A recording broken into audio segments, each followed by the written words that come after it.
बातमी आहे अजित पवार आणि शरद पवार यांच्या संदर्भात। काका पुतण्या हे एकाच व्यासपीठावर येणार आहे। शतक महोत्सवी नाट्य संमेलनाचा शुभारंभ सोहळा हा येत्या 6-7 जानेवारीला आहे आणि पिंपरीमध्ये अखिल भारतीय मराठी नाट्य संमेलनाचा हा कार्यक्रम होणार आहे आणि या कार्यक्रमामध्ये एकाच व्यासपीठावर अजित पवार आणि शरद पवार हे येणार आहेत।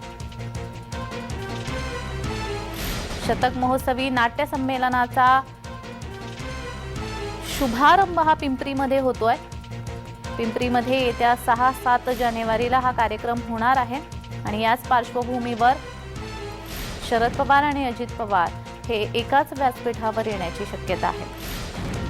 शतक महोत्सवी नाट्य संमेलनाचा शुभारंभ सोहळा आयोजित करण्यात आलेला आहे। पिंपरीमध्ये अखिल भारतीय मराठी नाट्य संमेलनाचा कार्यक्रम आयोजित करण्यात आलेला आहे।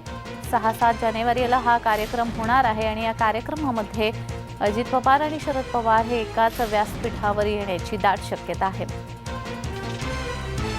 पिंपरीमध्ये अखिल भारतीय मराठी नाट्य संमेलनाचा कार्यक्रम आयोजित करण्यात आलेला आहे।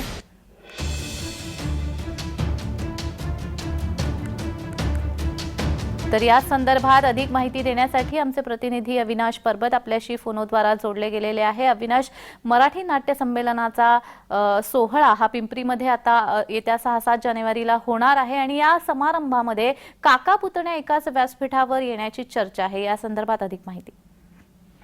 हो, 5 आणि 5-6-7 3 दिवस हे पिंपरी चिंचवडमध्ये अखिल भारतीय मराठी साहित्य संमेलन होत आहे आणि यासाठी अजित पवार, मुख्यमंत्री एकनाथ शिंदे, उपमुख्यमंत्री अजित पवार, त्याचबरोबर देवेंद्र फडणवीस यांना आमंत्रित केलेलं आहे। त्याचबरोबर त्या उद्घाटन प्रसंगी शरद पवार यांना देखील आमंत्रण केलेलं आहे। त्यामुळे एकाच मंचावर जे अजित पवार आणि शरद पवार हे दोघंही येण्याची शक्यता आहे।